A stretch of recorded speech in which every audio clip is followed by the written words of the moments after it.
Hey, it's Ken Lewis. Welcome back to Audio School Online. So this lesson is going to be keyboard basics for beat makers. I have a lot of friends who are beat makers who, are insanely talented at putting drums together, chopping up samples, making beats all kind of within the box or all on the touch pads and whatnot. But you put a keyboard in front of you and all of a sudden you freeze up and you're scared to death of this thing and you don't know how to make any music in it, and you certainly don't know how to use this in your own productions. Give me a few minutes and I'm going to show you some very simple music basics. This is beginner's keyboard. This is going to get you up and running and starting to add music to your productions very quickly, very musically. And what you do with it from here is, that's on you. So the one thing to remember is I am not trying to make a beautiful song today. I'm trying to teach you the basics of how to use the gear. So we're not making a Beyonce level track here. I'm just going to show you how this stuff works and how to kind of build a musical beat from scratch using the keyboard. So the first thing I've done is I've laid in just a basic hip-hop kind of trappy beat, 81 beats per minute, into my DAW. Now I'm using Logic, but you can use every single thing that I'm going to show you today is found in any DAW. Pro Tools, Reaper, FL, whatever it is, all of these functions are going to be found in those. They may be in a different place, they may be kind of hard to find, just poke around, they're going to be somewhere. So I've laid in this basic beat.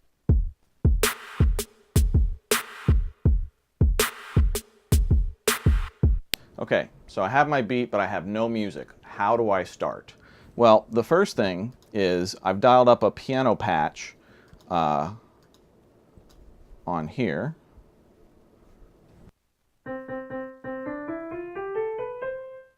Okay, so I got a basic piano going.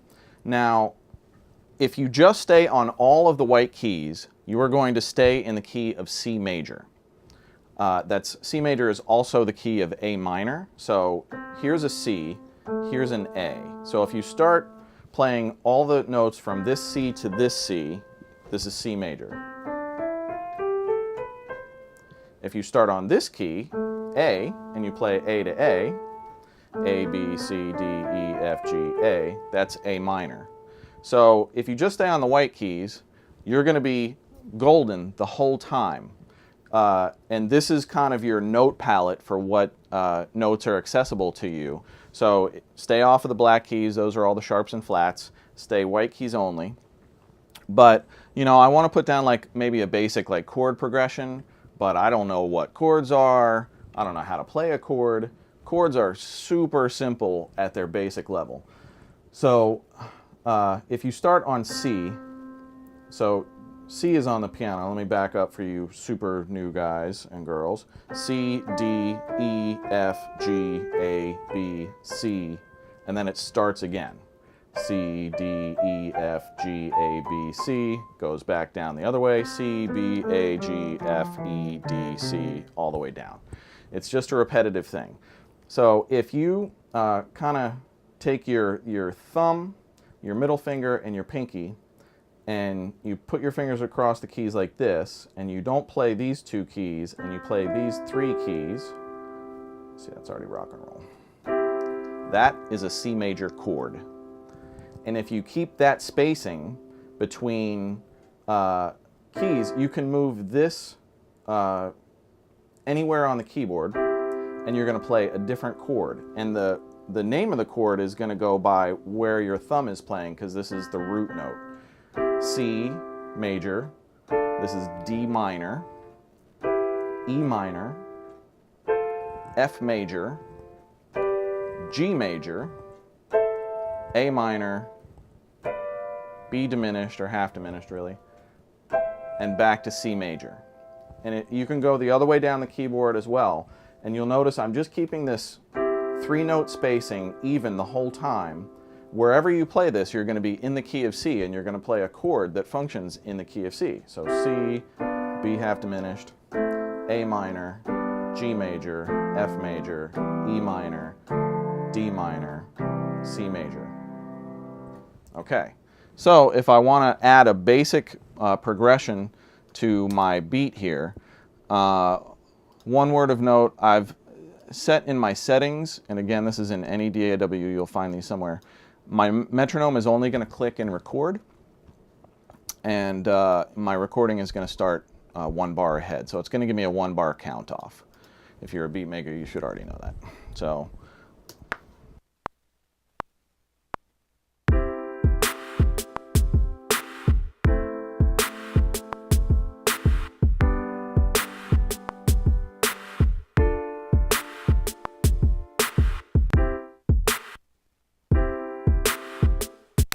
simple. 4 chords, C major, A minor, G major, D minor. I've already got a progression going. You know, ain't a hit record, but you can find your own progressions. So I'll play that back just so you can hear it once.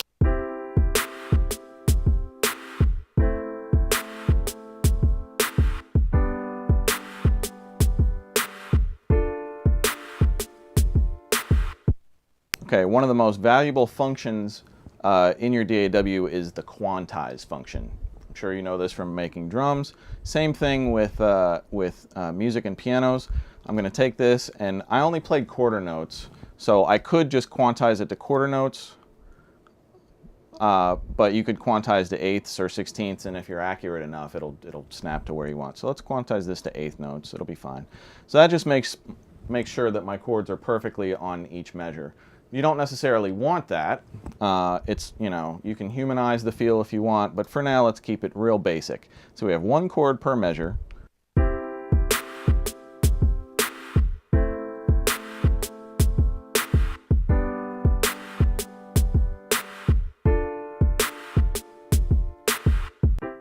Simple. So, all right, how do I add a bass line to that? Just going to keep it really, really simple. So if you're playing a triad chord like this, whatever note is on your thumb is going to be the root or the bass note of the chord. And if you play it down an octave or 2 octaves, and you just play the root note of each chord, then you're going to have a bass melody. So let me fire up a bass sound. I have Trillion rocking here.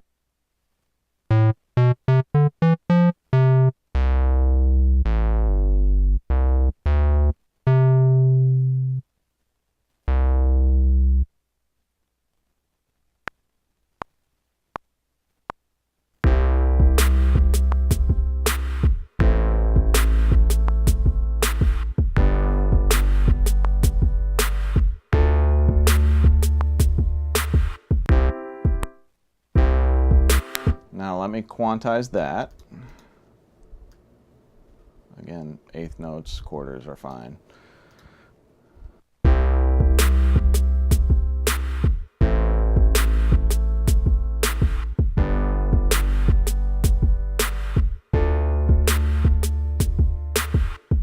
right, we're already off to the races. So again, I just took those chords, and whatever the bass note was that my thumb was playing is where I'm playing the bass line. Does it make sense to you? So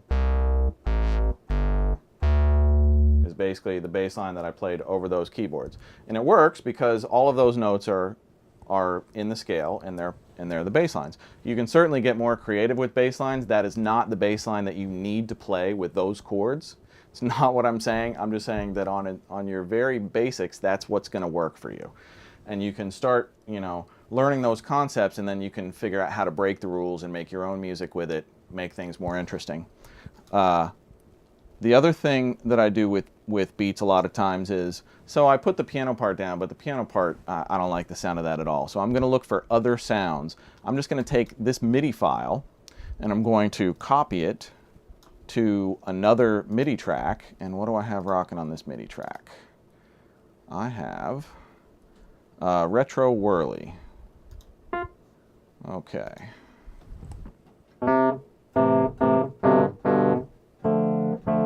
That's kind of nice. So I'm going to mute this piano track and just play the Retro Whirly track with the bass line.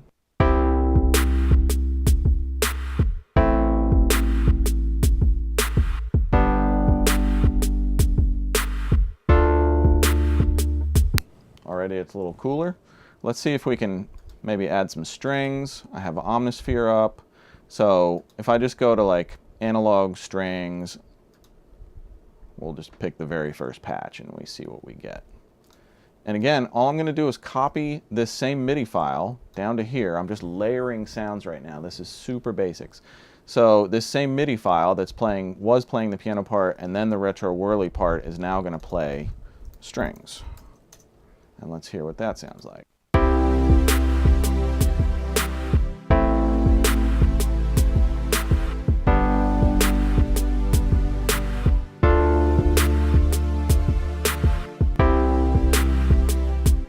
And in 5 minutes, we have music cooking. So now we have, we have an electric piano part, we have strings going. Let me show you a cool thing that you can do with the strings. So you probably know about transposition from being able to kind of transpose drums up and down, but musically transposition works really well in octaves. If you're, say you're in the key of C, you have this function called transposition. So you can go by single note. Let me show you what that sounds like, because it's going to be terrible. So if I transpose only this file up by one semitone, a semitone equals 100 cents, or it's referred to in musical terms as a half step. So if you hear the term half step, semitone, or 100 cents, it's all saying the exact same thing. It's basically going from like a B to a C. So a half step, I don't know why they call it a half step, it confused me early on. A half step from here to here is a half step or a semitone or 100 cents. So in musical terms, that's what cents mean. So if I transpose my strings just up by 100 cents or one semitone, and I don't transpose my piano or my bass, it's going to sound awful. Yeah, that just happened. But if I transpose this all the way up an octave, and plus 12 minus 12 is up or down 1 octave. Plus 24 minus 24 is up or down 2 octaves. Plus 36 minus 36, up or down 3 octaves. Very important and convenient things to know. So if I take these strings and I transpose them up 12 or up 1 octave, this is what they sound like.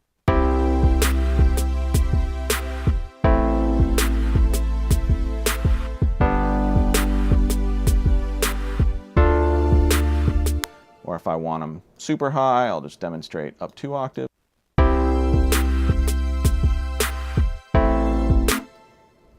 Down an octave. Okay, you get the idea. So as you're layering sounds, be thinking about, okay, well I have these strings here, maybe I want to layer something on top of it and I want to change the octave. So I want to make this whole thing a bit. So I have Sylenth with just a basic big synth patch. So, and I'm just going to add a little bit of this because it's a really loud patch to begin with. But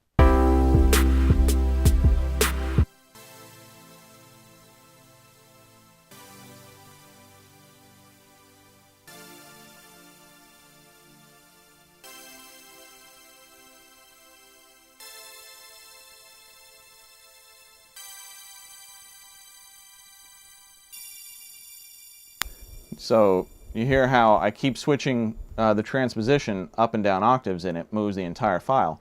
So if I keep this at maybe plus 24.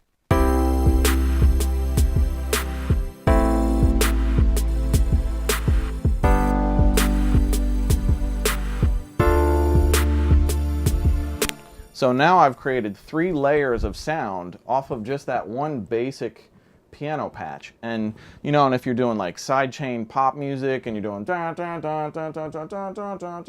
lot of that is just the exact same MIDI file going through like 6 different layers of keyboard patches, all creating this like one big massive EDM sound. It's the same concept in any genre of music that you're doing. So here we have the 3 layers. I'm going to get rid of this initial piano. So we have our electric piano, our Wurlitzer, we have our strings,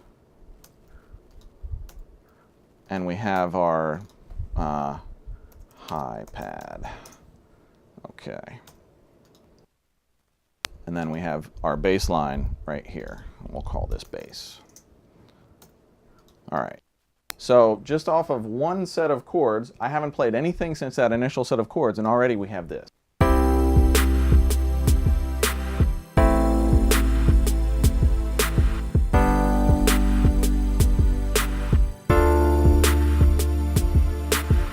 Okay, so how do we add melody to it? I have this melody line going, what am I using? Element.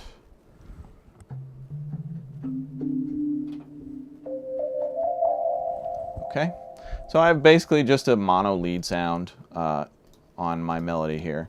Now, since I'm staying all on the white keys, virtually anywhere on the white keys that I play, if I'm looking at like a single note melody, is probably going to work. Now, some notes might be better or worse than others, but for the most part, any of these notes is gonna work over this progression because you're in the key of C major or A minor, and all of the white keys are accessible to you. So I'll just run it, and I'll play a basic melody, and let's see what it sounds like.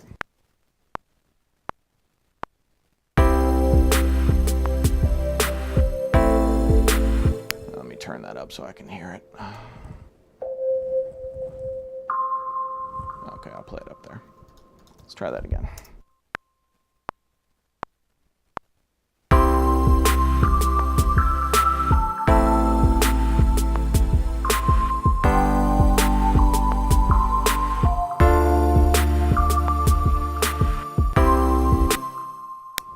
Just simple off the top of my head, nothing fancy. Now I'm going to quantize that again. I'm going to quantize that to 16th notes because at this tempo I probably played a bunch of 16th notes. I don't know. But so this is quantized to 16ths, and let me just see how it sounds over this.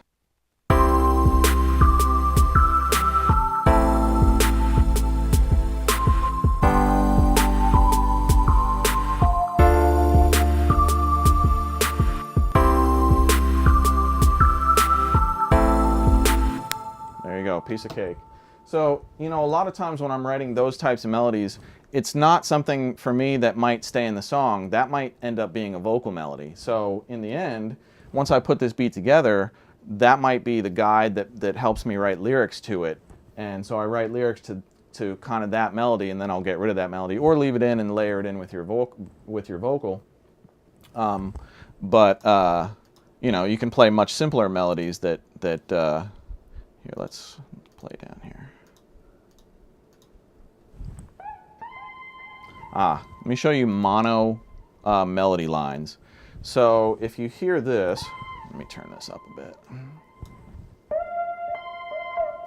So one thing that totally confused me when I was first trying to learn this stuff is sometimes you'll fire up a patch and you'll try and play a chord, the 3-note thing that I just showed you, and it just sounds like one note, and it keeps playing a different note every time, and I don't know why. And then you start realizing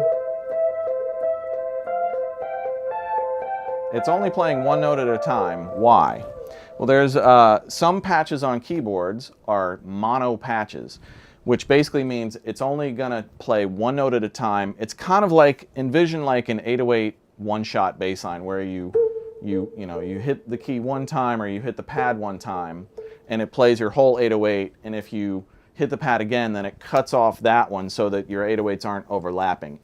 The mono on a keyboard is kind of the exact same thing. So it'll play any note that you're pressing down, but the next note that you play, it will cut the other one off. So it'll only play one note at a time.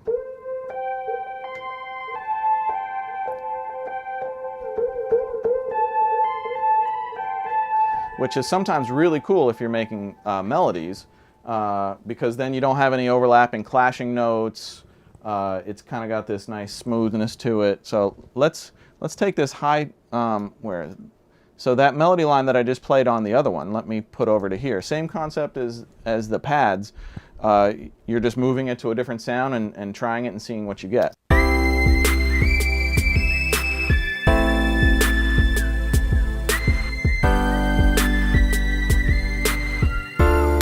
That's pretty high. I'm going to drop that one octave. See, I transpose minus 12, that's an octave down. Let's hear that again.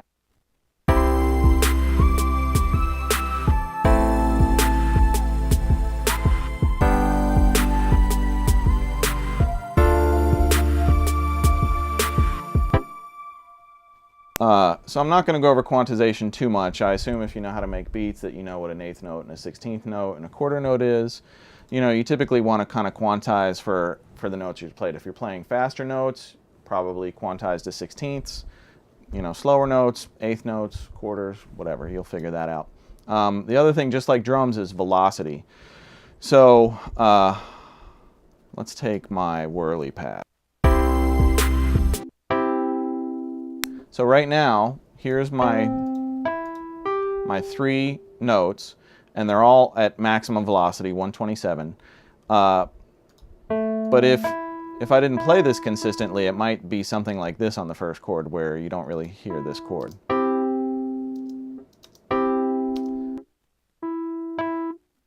For me, often I just kind of smooth out my velocities unless I want it like a real human feel. But if you're just learning, kind of keep all your velocities of your chords equal so that you hear each note of the chord at the same volume as all the other notes. So when you put all the notes together, it sounds like a chord instead of a single note.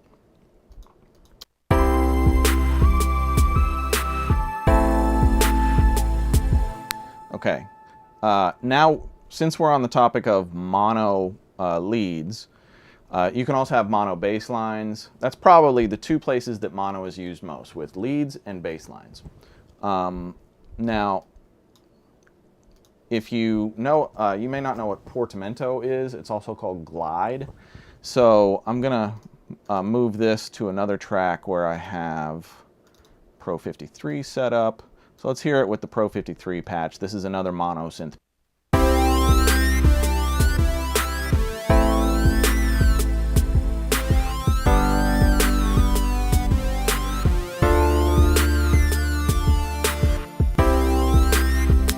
Okay, so now this is a mono patch, and right here is the glide switch.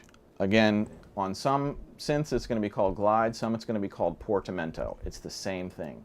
And it usually only applies to mono sounds. So portamento or glide is basically how long it takes for a sound to get to the next one. So there's almost no glide time between this note and this. But if I make this glide much longer, you're going to instantly hear it.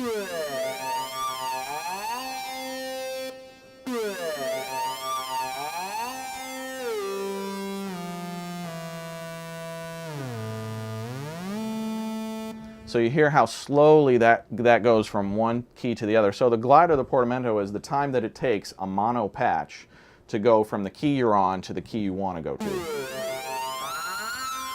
Now if I reduce that a little bit, maybe put it about halfway. So you still get some of that, like, you still get some of that kind of whoosh up or run up or however you want to call it, but it's not so noticeable and it's a little bit more musical.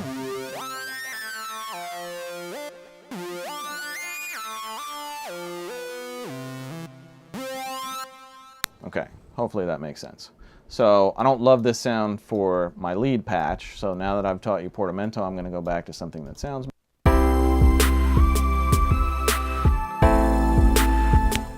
And let me just layer that with the other lead sound and see see if it sounds.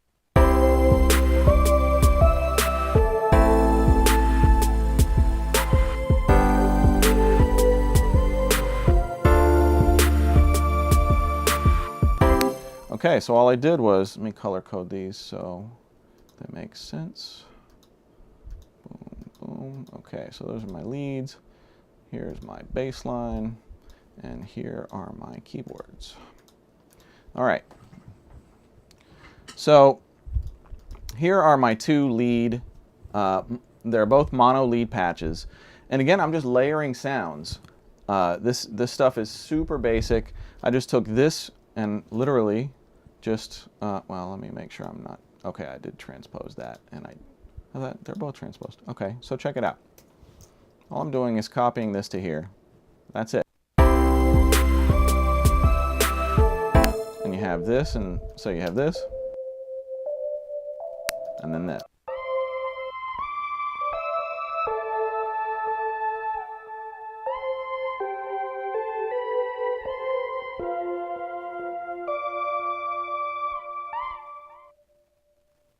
Now that might sound really cool as a bass line.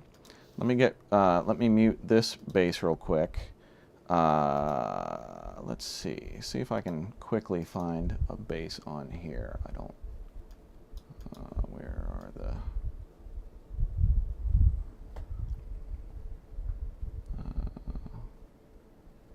let's see. Okay, so this is a mono bass patch. Let me just copy mellow keys to the bass. I'm going to color code it so I know this is a bass line. I'm going to transpose it down into the bass range, 1 octave.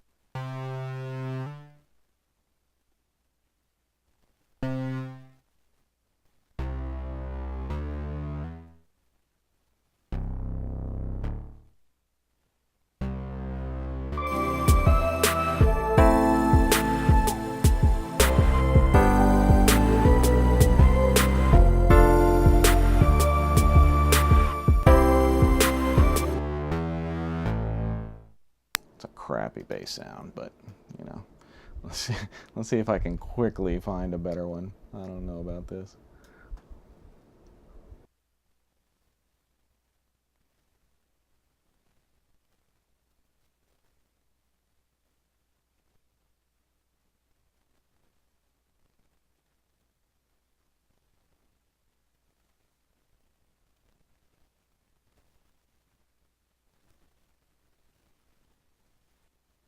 I'm not gonna mess with this. But you get the idea. A lot of what we do is even as musicians, as we're creating beats, is just, you know, take the sound that we're working on and layer it onto a different layer with a different sound and a different mood, and then maybe you sidechain that, or you make a bass line out of it.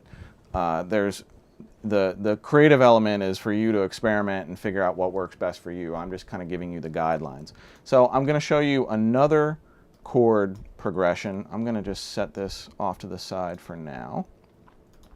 We're going to go back to my original piano, and I'm going to show you one other chord variation that you can use either completely on its own or in conjunction with the regular spaced chords. So we have these chords, right? And this is just that, you know, note, space, note, space, note. That's called a triad. Now, if I just move either my my pinky or my thumb 1 key up or down, so if this is the regular chord and I move my pinky up to here, sorry. So now it's, see if you can, there you go. That's still a chord, but it's called an inverted chord. So all I'm doing is this A right here would be my bass line down here, except I'm not playing my bass up down here, I'm playing it up here. So this is still an A minor chord. And if you keep this spacing anywhere up and down the keyboard, you're still playing chords in the key of C major or A minor.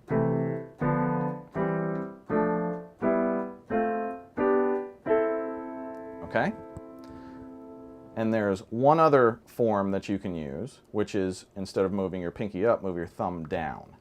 So you have, let me see if I can, there you go. So you have this spacing where it's skip 2, 1, skip 1, and then 1. And then if you keep this form anywhere up and down the keyboard, you're still playing chords in the key of C major or A minor.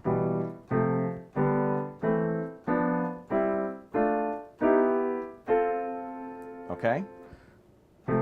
So now you have 3 different possibilities for chords, all in this same key. You have your basic. How do I keep my fingers out of the way? I know this is a little difficult to see. Okay, so that's your basic major chord. And then your first inversion would be that. And then your next inversion would be back to this, and then drop your thumb, and you have that. So if you play any of these chords, you're going to be in key. So let me play another, yeah, I'll figure this out. I'll just do something on the fly, and hopefully it'll be musical.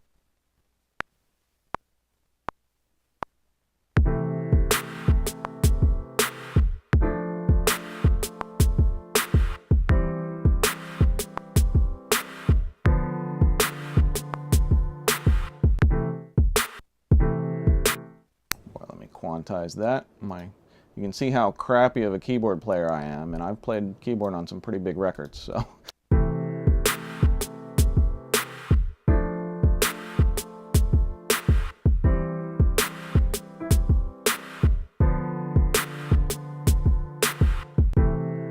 So that's with that inversion, and I could do the exact same thing that I did before. Copy it to all of these, change their, let's see. So if that's, maybe I put that.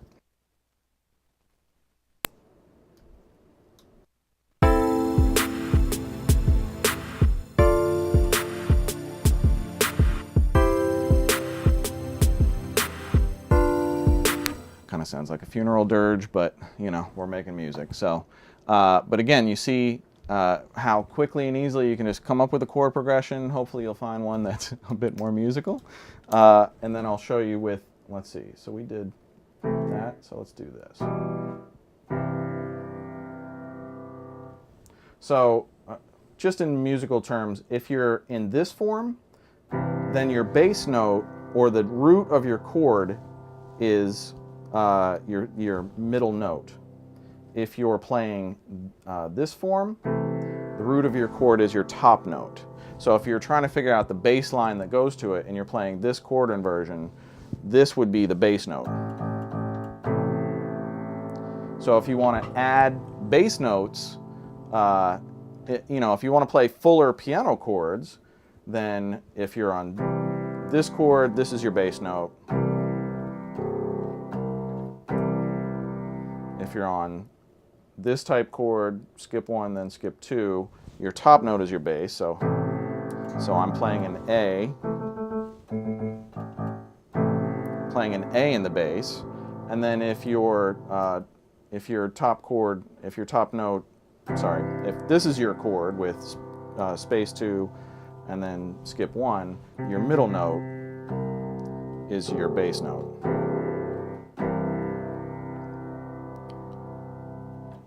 Hopefully that makes sense. I think it does. So if I just play one more progression through here, we'll build another beat using those.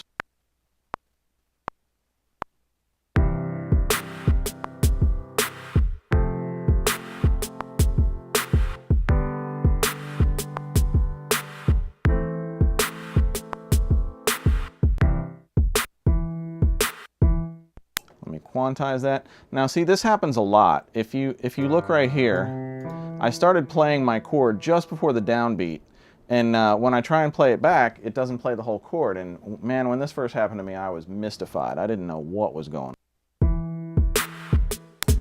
All you can do is quantize this, and it'll snap the notes to where they belong. So we'll quantize this to eighth notes.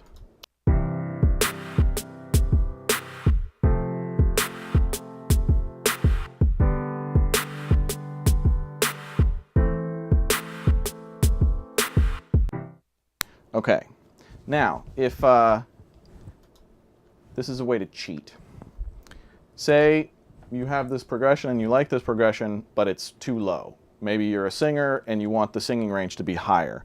Then you can just transpose. You got to start your beat by, let me put this into 0 octave. Okay, so say this is too low of a key for you as a singer. You can select the sound file and just transpose up by 1. Transpose up by 2. Sorry, that's 3. 4. 5. So basically transposing is going to take those MIDI notes and it's just going to raise every single note that you have highlighted here. It's going to raise it by 5 semitones, 500 cents, 5 half steps. So if I take this and I copy it, now that transposition follows when I copy. So you'll see if I look at this folder, it's +5, and this MIDI file is +5. But here's where it might get a little bit confusing for you. If you go to drop it an octave or raise it an octave, you're going to select +12 or -12.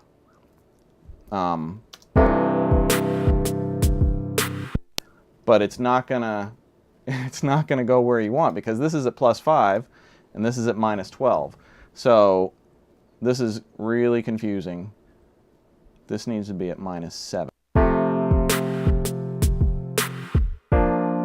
So in order to stay in key, see if I can easily explain this.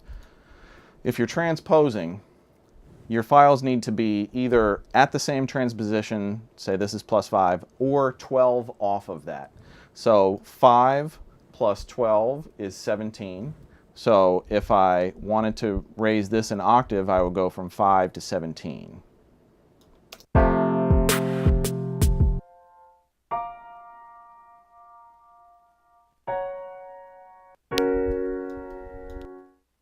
Sorry, let me get it back to 5. There we go. Okay, and if I wanted to lower it an octave, I would do 5 minus 12, which is -7. So I've put my, my whirly at -7, which is an octave lower than this piano.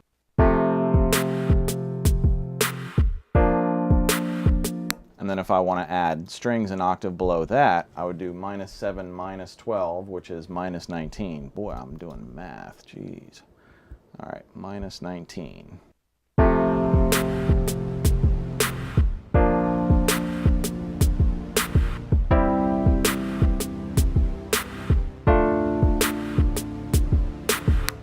And then if you want to add a new part, say you want to add a bass line, then you would start your bass line at +5, because that's your new key. You're cheating. This is totally cheating. But why not? So at +5, and you see what it does to the note. So this is normally a C, but when I'm up +5, that's my C, and I go up +5, and it.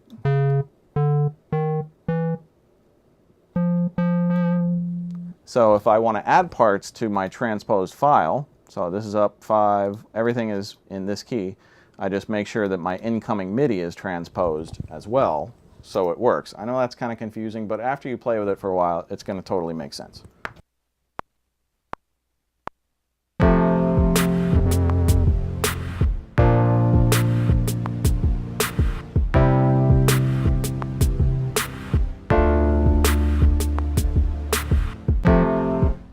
I just played the roots of, I think my chord progression was this to here to here to here. So in this chord form, my bass note is the middle, so I played, next chord was an F, so I played, next chord was a G, so I played, next chord was an A, yep, so I played A. All right. Let me quantize that. Oh, what the heck did I just do? Quantize that to eighths.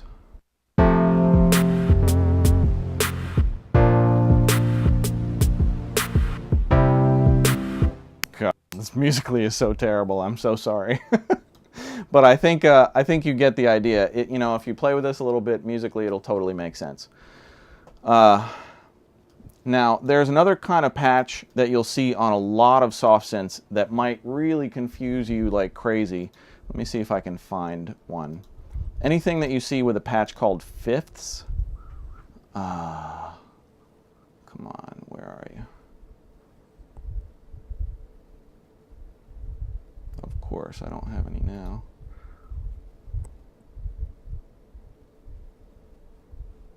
Oh, no fifths, come on. Darn it. All right, well, I'll skip that for now. Now, the other thing, I'm going to put my original basic beat back. Now, a lot of things will have arpeggiators. Arpeggiators are kind of the coolest thing in the world. It's like one note music, which is probably all you're maybe currently capable of doing. So arpeggiators, let's see what we got.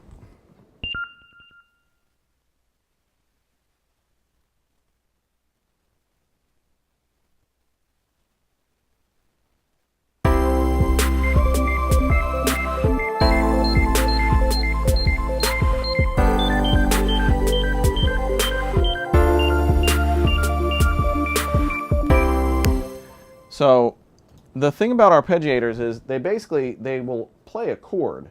So that's basically playing a C arpeggiated chord.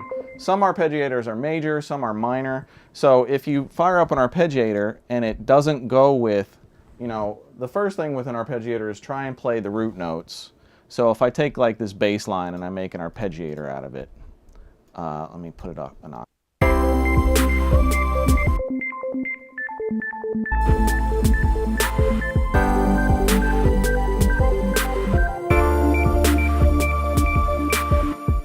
So that works really well, and it kind of gives my track some motion, but some arpeggiators are not going to work so well. So let me find one that may be out of key.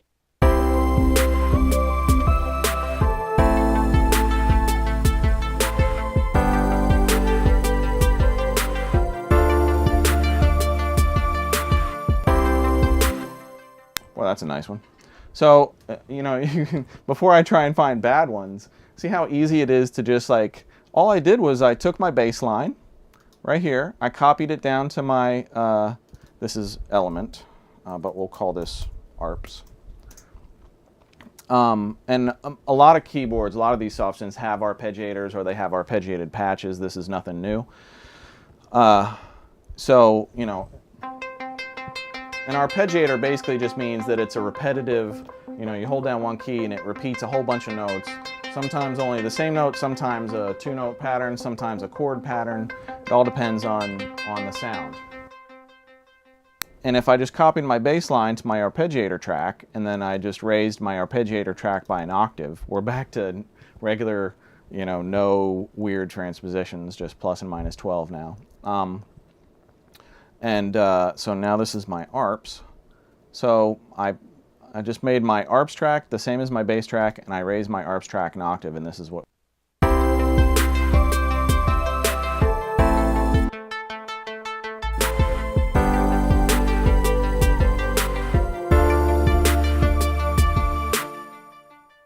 And one of the coolest things about this stuff, you probably do the same thing if you're making beats, like looking for snares. You may have a MIDI snare note locked in, and then you just audition snare after snare after snare until you find the one that really goes with your beat well. You can do the same thing with, chord patches or arpeggiators. I'm just going to scroll through a bunch of arpeggiators so you can hear. Some are going to work great, some are going to sound like trash against it. And, but if you just loop this and then you lock in like that perfect sound that you're like, oh, that's a great layer to this.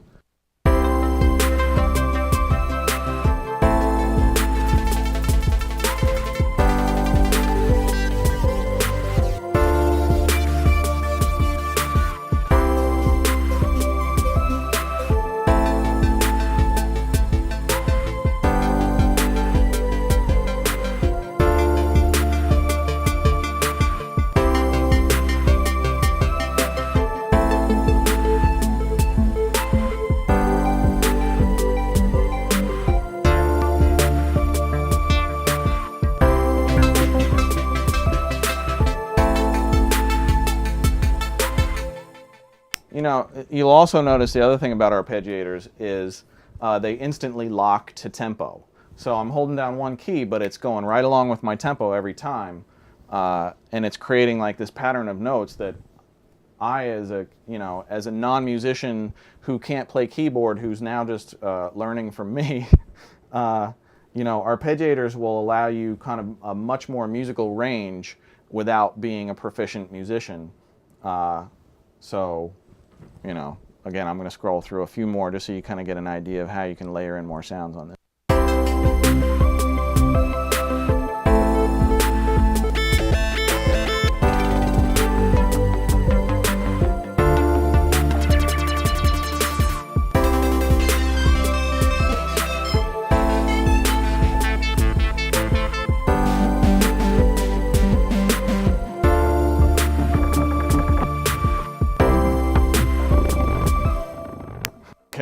So you get the idea. So, a lot of adding music to your beats is going to just be, spending time to find the right sounds. You find a chord progression that really works for you, and then you layer it on a few different channels, and then you can put a simple bass line down to it, and all of a sudden, nothing that I've done today is above anything that you could do right now, even if you've never played a single note on the keyboard. All of this stuff is super simple. You're certainly capable of doing it. I think I've covered just about everything that I wanted to cover. Let's see, mono, stereo, portamento. So, one other thing that I can't seem to find any patches on is, maybe I'll look one more time. Here we go. Okay, this is a patch called Fifth House.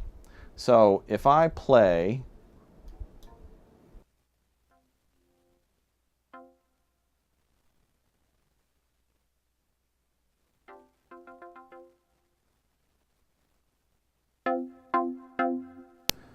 if you can tell, this is actually playing two notes. It's playing a C, playing the G at the same time. So this is called, anytime you see a patch that says fifths, that basically means it's playing these two notes apart. It's playing the bottom and the top of note of a triad like this. So sometimes it doesn't work if you're trying to play chords because it adds notes in that you don't want, and those notes are going to be out of key. So you got to make sure that you're playing a patch that doesn't add extra notes into it, and a lot of patches do. So some of those chords work really well, some of them sound just disastrous. So watch out for any of the patches that say fifths. They're really usable, but you mostly kind of just got to play roots on them. Let's see, looping, portamento. I think that's about all I wanted to cover. So, again, you saw how easy this is. This ain't rocket science. If you just keep, and incidentally, if you play only black keys, then you can, that's a totally different, that's all the same key as well. I can't remember if it's F sharp minor or, let me get out of this fifths pad.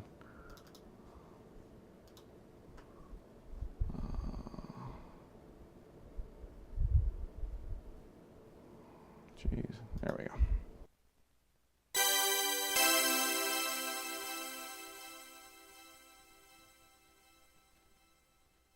Okay, where was I?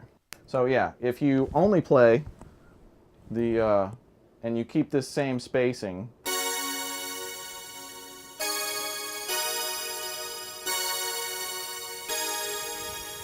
the spacing is a little bit weirder on the black keys, but a lot of these notes just totally go together. So you just kind of gotta,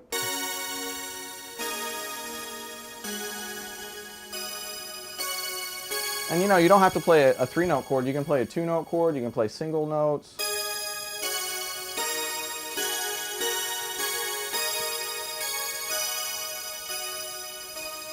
But if you stay all on the black keys on all of your parts, you're going to be in a key, in the key of, I think it's F sharp minor, I can't remember.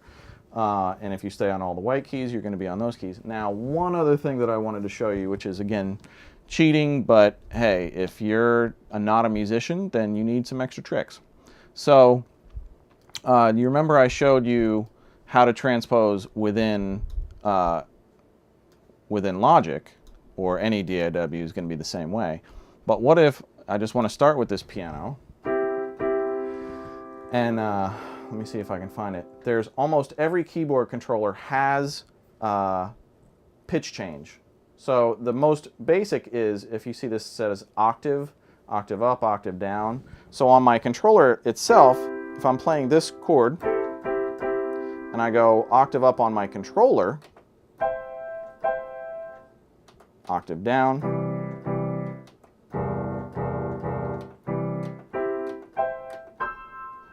so that can come in really handy in finding different note ranges to play the parts that you want. The big difference is when you change the octave or the tuning here, that's what note it sends to here. So you don't have to change the octave in your DAW if you change your octave here. You still can change it in the DAW, but now you're feeding it notes that are an octave higher, and it's recording those as MIDI notes an octave higher than what it is. 2 octaves higher, so you octave 2, octave 1, main octave. And again, you know, same as if you're looking for drum sounds on a keyboard, sometimes your drums are kind of off the top or the bottom of the keyboard and you move octaves around and find it. But if I go into global, and then, nope, I don't want to do that. Here we go. So most of the times, somewhere in your global settings, you'll see a transpose. In this setting, you can transpose by single notes. So, or semitones. Semitone, half step, 100 cents. So this is 100 cents up, 1 semitone up, 1 half step up.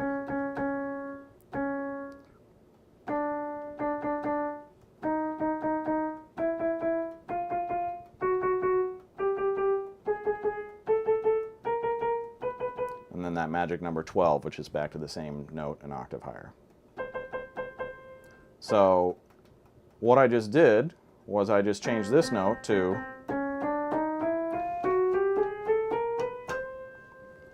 and then, so, you know, if I want to just stay on all the white keys, but I want to play, say, in the key of, so this would be the key of C major, and if I want to play in the key of E major, then I would go up, all right, here's my C, 1, 2, 3, 4. So if I want to play the key of E major, I want to go, but I want to stay on all the white keys, I want to transpose up 4 semitones. 1, so, all right, so, sorry, what the heck just,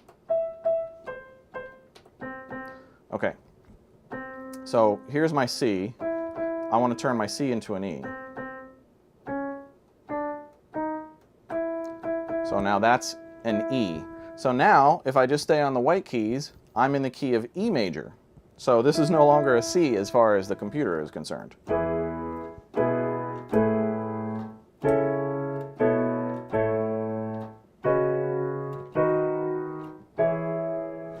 And all I'm doing on the right hand is keeping these same forms and putting the bass line where it makes sense.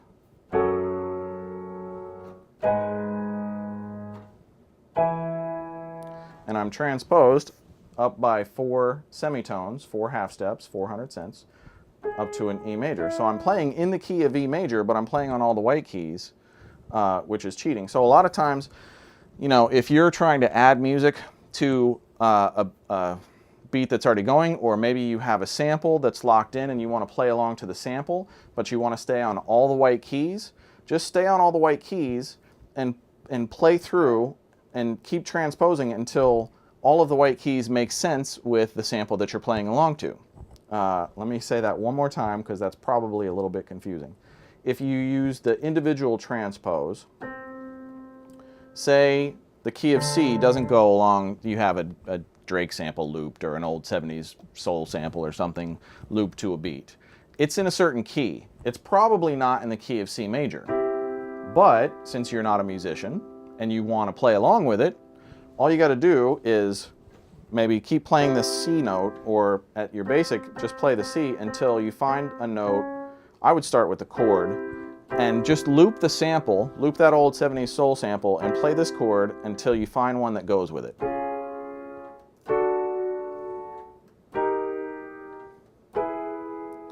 And one of these chords is going to sound perfect with it. And once you find the perfect chord with it, then see if the other chords also go with the sample. Because now we're transposed. So eventually you're going to stumble upon a transposition that all of these chords will work along with the sample. And then you'll know that you're in that key. And to figure out what key you're in, if this is C major and you're playing only white keys and I'm transposed up 6 semitones, then I'm going from C, 1, 2, 3, 4, 5, 6. This is F sharp or G flat. So now I'm in the key of F sharp major, or, let's see, this would be,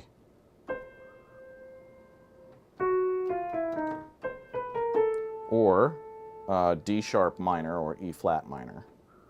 But I'm playing only on the white keys. So this is an almost all black keys key to be in. but I'm playing it all on the white keys because I'm transposed on my keyboard. You could do the same thing in Logic. That's what I showed you with like the +5, and then you subtract 12 and you get -7, all those things. So, you know, if you want to play along to a song or a sample or whatever, and you don't know what key it's in, just start, you know, playing and transposing until you lock in the one thing that just works. All of the notes just work, and then you know you're in that key. And some keys only have a difference of like a single note. So you may find that every note of this key works except for one. That probably means you're not in the right key, so keep searching. Or you can just take note of, I mean, when I was learning basic piano, I remember putting stickers on all of the notes that I could play in a chord. So if I really wanted to focus on like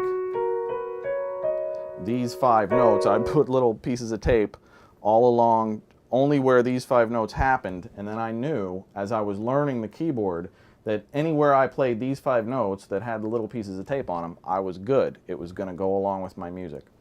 So I know I'm throwing a lot at you. This is going to take a lot of you just kind of experimenting and learning this stuff on your own. You know, if you spend some time with it, eventually it's going to click for you. Eventually it's going to stick and make sense. You're going to be able to easily add music to your own productions. You're going to be able to build musical tracks totally from scratch. You're not going to have to call in a keyboard player or, you know, use a patch of just preset chords or anything like that. You're going to be able to make your own music, and it's going to be so much more liberating for you as a producer to be able to just, anytime you want, you making a beat, add a bass line, making a beat, add some chord changes, add a string pad, add a piano, you know, whatever you want. By the end of this lesson, hopefully you should be able to do that very easily. So I think I've got everything covered. Again, it's Ken Lewis, Audio School Online. Until next time, take care.